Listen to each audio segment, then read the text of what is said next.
마리아가 성전에 바쳐지기 위해 준비하던 날,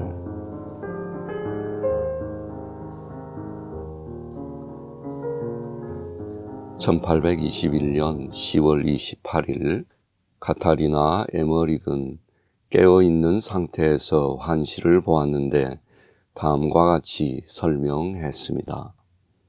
아이 마리아는 곧 예루살렘 성전으로 갈 것입니다.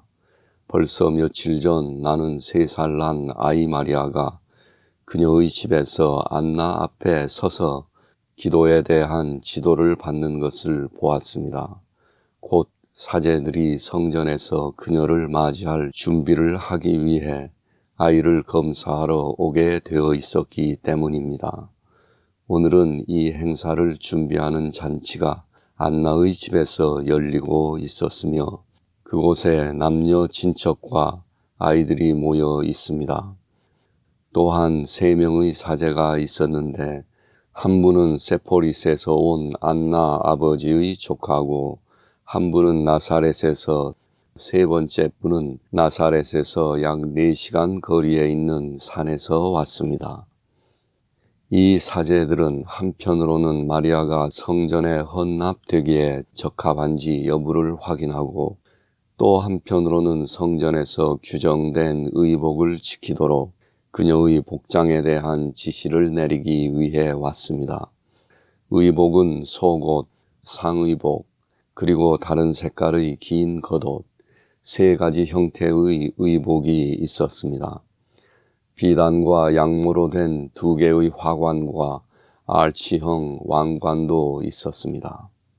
사제 중 한 명이 옷을 부분적으로 잘라낸 후 모든 것을 정돈했습니다. 며칠 후 11월 2일 카타리나 에머렉은 계속했습니다. 오늘 저는 마리아의 부모님 집에서 큰 축제를 보았습니다. 이런 일이 실제로 일어났는지 또는 이전 환시의 반복인지 확실치 않습니다. 왜냐하면 저는 지난 3일 동안 이와 같은 것을 보았는데 많은 고통과 많은 방해로 인해 피했기 때문입니다.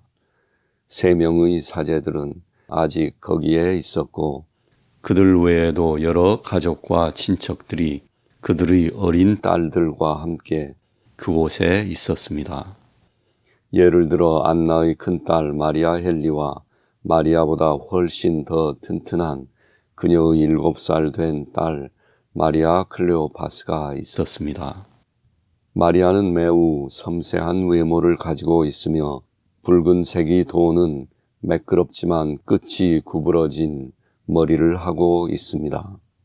그녀는 이미 읽을 수 있으며 사람들은 그녀의 현명한 대답에 모두 놀랐습니다. 세포리스에서 온 안나의 여동생 마라하도 어린 딸과 함께 있었으며 다른 친척들도 어린 딸들을 데리고 거기 있었습니다. 사제들이 부분적으로 잘라낸 옷은 이제 여인들이 마무리를 했습니다. 그리고 의식이 진행되는 동안 아이는 여러 번 옷을 갈아입고 다양한 질문을 받았습니다. 매우 엄숙하고 진지한 일이었고 연로한 사제들은 절차 중에 때때로 부드럽게 미소를 지으며 마리아의 현명한 대답과 그녀의 부모가 기쁨의 눈물을 흘리는 것에 큰 감명을 받았습니다. 의식은 식사하는 방 근처의 정사각형 방에서 열렸습니다. 거즈로 덮인 지붕의 창을 통해 빛이 비추었습니다. 바닥에는 붉은 융단이 깔려 있었으며 그 위에는 붉은 천이 덮인 제단이 있었고 그 위에 흰색 천이 놓여 있었습니다. 이 테이블 위에는 글과 기도의 두루마리가 들어있는 작은 찬장 앞에 커튼처럼 매달린 자수나 바느질로 된 그림이 있었습니다. 모세가 연상되는 한 남자의 그림이었습니다. 그는 하느님께 기도하기 위해 산에 올라갔을 때 입었던 것과 같은 흘러내리는 기도 망토를 입고 있었습니다. 그림 속에서 그는 율법의 돌판을 들고 있지 않았습니다. 율법판은 그의 옆구리나 팔에 매달려 있었습니다. 모세는 키가 매우 크고 어깨가 넓었습니다. 머리카락은 붉은색이었으며 그의 머리는 매우 길고 뾰족하고 그의 코는 크고 구부러졌습니다. 그의 넓은 이마에는 뿔과 같은 두 개의 돌출부가 서로 안쪽으로 향해 있었는데 그것은 동물의 뿔처럼 단단하지 않고 부드러운 피부를 가졌으며 이마에서 두 개의 작은 덩어리처럼 갈색 주름으로 약간 돌출되어 있었습니다. 그는 이미 어렸을 때부터 이것을 가지고 있었는데 그때는 조그만 사마귀 같았습니다. 이것은 그에게 매우 이상한 외모를 주었습니다. 나는 그것이 무의식적으로 사탄의 그림을 상기시켰기 때문에 결코 그것을 좋아하지 않았습니다. 하지만 나는 옛날 선지자들과 은수자들의 이마에 이런 돌출 부위가 있는 것을 여러 번 보았습니다. 어떤 선지자들은 이마 중간에 하나만 있기도 했습니다. 제단 위에서 마리아의 의식용 의복 3벌과 마리아가 성전에 들어가는 것을 위해 일가 친척들이 준 많은 물건들이 놓여 있었습니다. 제단 앞 계단에는 일종의 작은 왕좌가 세워졌습니다. 요아킴과 안나 그리고 다른 가족 친척들이 한 군데로 모였습니다. 여인들은 뒤에 서고 어린 여자아이들은 마리아 옆에 함께 모였습니다. 사제들이 맨발로 들어왔습니다. 5명의 사제 중 3명만 그들의 의복을 입고 의식에 참석했습니다. 사제 중 1명이 제단에 있는 옷을 들고 그 의미를 설명한 후 그 옷을 세포리스에서 온 안나의 여동생에게 건네주자 그녀는 그 옷을 마리아에게 입혔습니다. 첫 번째 의복. 우선 그녀는 작은 뜨개질한 노란색 드레스를 입혔습니다. 그리고 그 위에 색이 있는 스카플라 또는 가슴에 끈으로 장식된 상의복을 입혔습니다. 그리고 그 위에 그녀는 팔이 나오도록 열려있는 갈색의 긴 겉옷을 입히고 장식을 걸었습니다. 이 겉옷은 목이 열려 있었지만 가슴에서 아래쪽으로는 닫혀 있었습니다. 마리아는 두꺼운 녹색 밑창이 달린 위가 열린 갈색 신을 신었습니다. 끝이 구부러진 그녀의 불그스레한 머리카락은 매끄럽게 빗겨졌고 그녀는 손가락 너비의 줄무늬의 안쪽으로 구부러진 깃털로 장식된 흰색 양모나 실크로 된 화환을 쓰고 있었습니다. 나는 이 깃털이 어떤 새에서 왔는지 알고 있습니다. 잿빛 회색의 커다란 정사각형 천이 망토처럼 아이의 머리 위로 던져졌습니다. 그것은 회개나 기도하는 옷이거나 여행용 망토처럼 보였습니다. 마리아가 옷을 입고 서 있을 때 사제들은 성전 소녀들의 삶의 방식과 관련된 모든 질문을 그녀에게 던졌습니다. 무엇보다도 그들은 그녀에게 이렇게 말했습니다. 당신의 부모는 당신을 성전에 바치면 당신을 대신하여 포도주, 신포도즙, 포도 또는 무화과를 맛보지 않겠다고 맹세했습니다. 이제 이것 외에 무엇을 더 추가하겠습니까? 식사하는 동안 생각해도 됩니다. 유대인들, 특히 유대인 소녀들은 신포도즙을 아주 좋아했고 마리아도 그랬습니다. 네, 참고로 당시 유대인들은 신포도즙을 즐겨 마셨나 봅니다. 갈증을 해소하는 시원한 맛이 있었나 봅니다. 예수님도 십자가상에서 목마르다고 말씀하시고 이것을 입에 대셨습니다. 저의 설명이었습니다. 그런 질문을 더 많이 한 후에 첫 번째 복장을 벗기고 두 번째 의복을 입혔습니다. 두 번째 의복. 먼저 하늘색 드레스, 그 다음에 첫 번째 것보다 더 장식된 상의복, 청백색 긴 겉옷, 수녀들의 머리에 쓰는 것과 비슷한 목 뒤쪽에 주름이 있는 실크처럼 반짝이는 흰색 베일을 쓰고 작은 녹색 잎이 있는 실크꽃 봉오리의 화환으로 머리에 고정했습니다. 그런 다음 사제들은 그녀의 얼굴에 하얀 베일을 두건처럼 덮도록 씌웠습니다. 그것에는 3개의 걸쇠가 있어 베일을 뒤로 하면 얼굴의 3분의 1 또는 전체를 드러낼 수 있었습니다. 그녀는 식사할 때나 질문에 대답할 때 등 경우에 따라 이 베일을 어떻게 들었다가 내리는지 베일의 사용법을 배웠습니다. 그녀는 또한 모든 사람들과 함께 다른 방에서 식사를 하는 동안 더 많은 행동 규칙에 대해 교육을 받았습니다. 식사 테이블에서 마리아는 2명의 사제 사이에 있었고 다른 1명은 앞에서 그녀를 향하고 있었습니다. 여자들과 어린 소녀들은 남자들과 분리된 테이블 한쪽 끝에 있었습니다. 식사 중에 마리아는 베일 사용에 대한 질문과 대답으로 여러 번 검사를 받았습니다. 그들은 또한 그녀에게 당신은 여전히 어떤 음식이든지 먹을 수 있습니다 라고 말하며 그녀의 자제력을 시험하려고 마리아에게 다양한 요리를 건네 주었습니다. 그러나 마리아는 불과 몇 가지 요리에서 작은 양만 먹었고 어린아이 같은 지혜로운 그녀의 대답은 그들을 놀라게 하였습니다.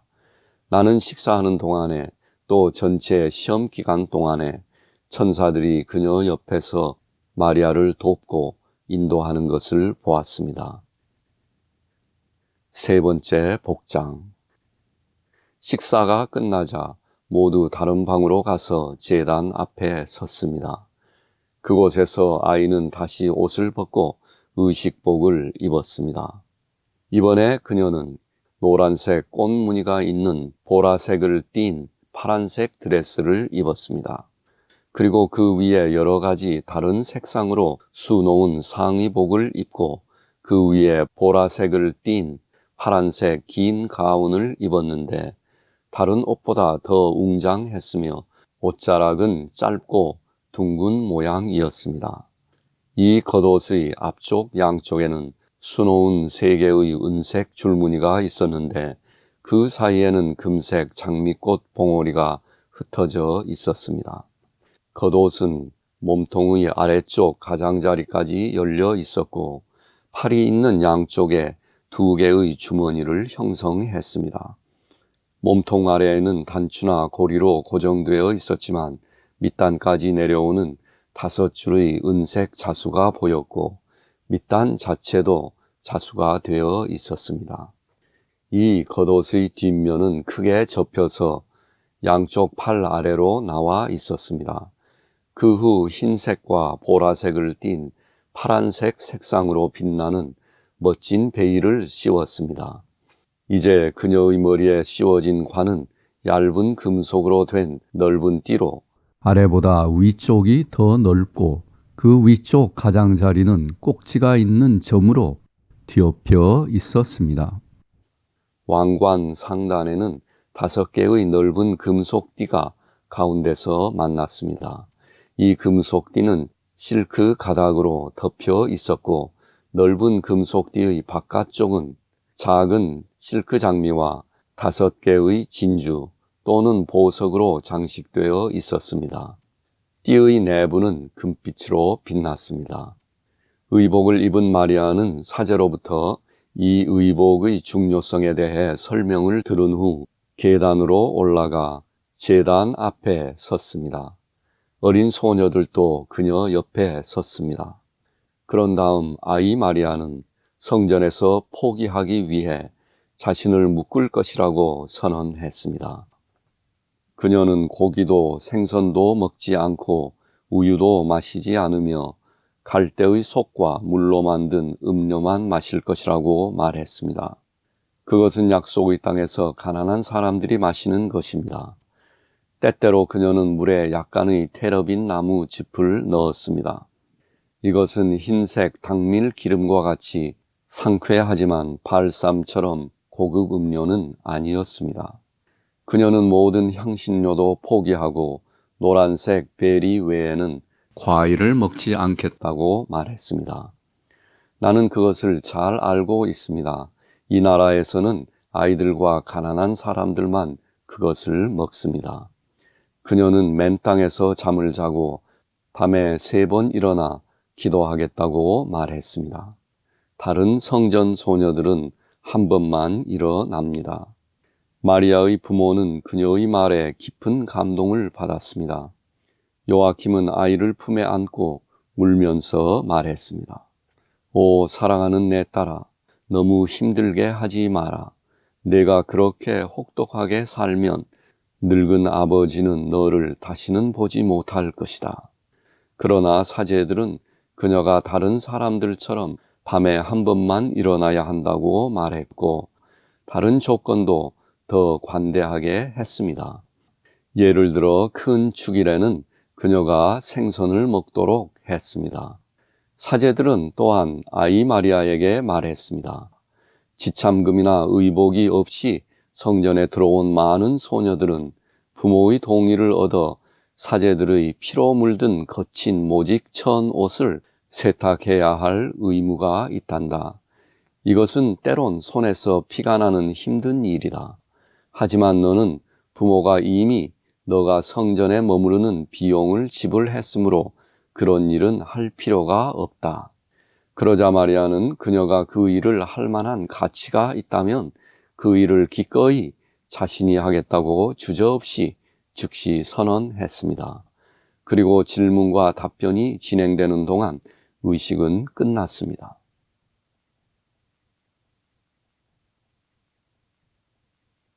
이 거룩한 절차 동안 나는 종종 마리아가 사제들 사이에서 그들보다 키가 크게 서 있는 것을 보았습니다.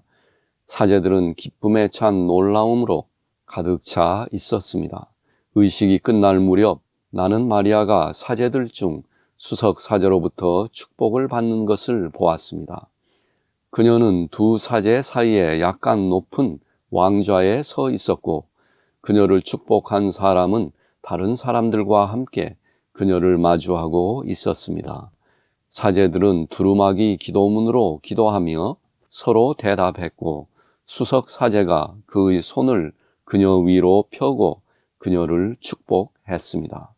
이 순간 나는 거룩한 아이 마리아의 내면에 대한 놀라운 통찰력을 받았습니다. 그녀가 사제의 축복에 의해 빛으로 수혈된 것처럼 보였고, 나는 형언할 수 없는 빛의 영광 속에 있는 마리아의 마음 아래에서 지성소에 있는 계약궤를 묵상할 때 보았던 것과 같은 모습을 보았습니다.